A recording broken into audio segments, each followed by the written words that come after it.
Can you hear that crunch? Touch more of that tahini. And you've got yourself a falafel sandwich. All right, first things first, soak a cup of dry chickpeas overnight until they've tripled in size. Add to a food processor. My processor is a little small, I can't fit everything in there. Medium-sized onion. Add about 2 cloves of garlic, teaspoon and a half of salt. I have some coriander seeds here that I've ground up. We're gonna add about a teaspoon or so. Grind a little bit of cumin seeds. You don't have to grind cumin or coriander seeds. If you don't have them, you can just use the powdered version. All right, we'll take our parsley, chop it like so, avoiding the stems.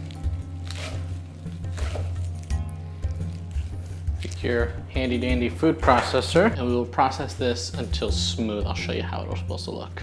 All right, our ground chickpeas should look a little something like this.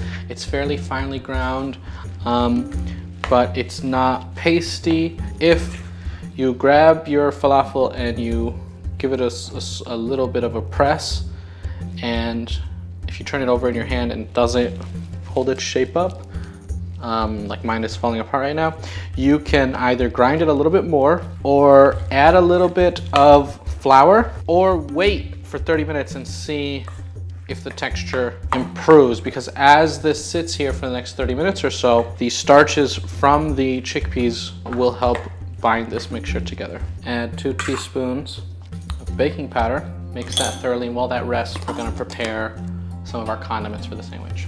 Right, so the condiments on our falafel, classic is a tahini sauce. You can take that mixture and you can add yogurt to it, then it becomes a yogurt tahini sauce. There's a lot of different things you can do. You can spice that up if you like a little bit of spice. Really what you put on your falafel is up to you. Right, so I juiced a couple lemons. I'd say by amount, it's roughly maybe 2 tablespoons. Always remember to stir your tahini before you use it, as it does naturally separate. Let's see, we're gonna add some tahini. It's roughly equal parts lemon, equal parts tahini. As I mix this, you'll see it's gonna seize up a little bit. More tahini. Okay. All right, now it's seizing up a bit.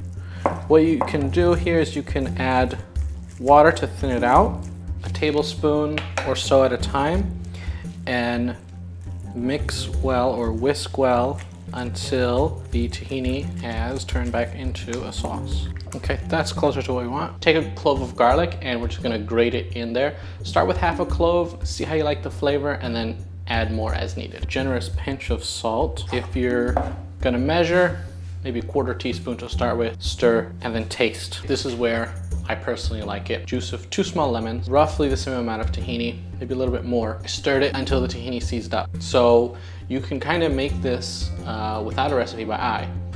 Right, so while our oil is heating up, I want to show you how to make our falafel fritters, our falafel balls. This is called a falafel press. I got it from Syria.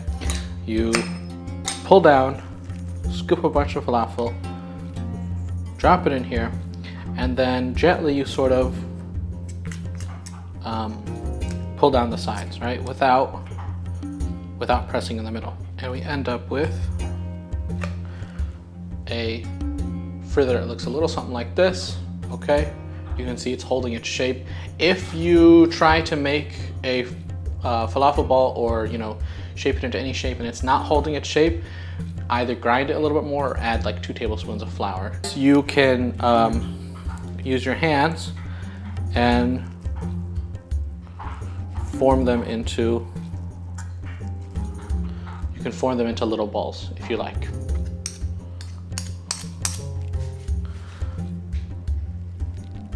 So here are 3 different falafel shapes you can do. You can ball it up by hand, you can use a falafel mold, or you can use 2 spoons and make it into a little football. Either way, we're gonna drop these into oil at 325 degrees and fry until golden, about 4 minutes approximately. Once they float and stop bubbling, you can flip them over, cook them for another 30 seconds to a minute, and they'll be done. Alrighty, here we have our 3 falafel pieces that I showed you earlier. Here's the ball. It's crispy on the outside. So you hear that crunch. This was a sort of dome shape we used with the spoon. Came out nicely. And this is using the falafel press. So from here you can go ahead and just grab your pita, and what we do in Syria is they actually take the falafel and they, can you hear that crunch? They mash it down a bit like that, and then now we put our toppings. So that tahini, that sauce that we just made earlier, we can put on some tomatoes. These are pickled turnips. This is a very traditional and classic pickle you want to put on your falafel. You can find these at any Middle Eastern grocer. A few parsley leaves, a few mint leaves, maybe some Arabic pickles as well. Touch more of that tahini. And you've got yourself a falafel sandwich. All you gotta do to finish this off is roll it up. And there you go, falafel sandwich, ready to go. صحتين.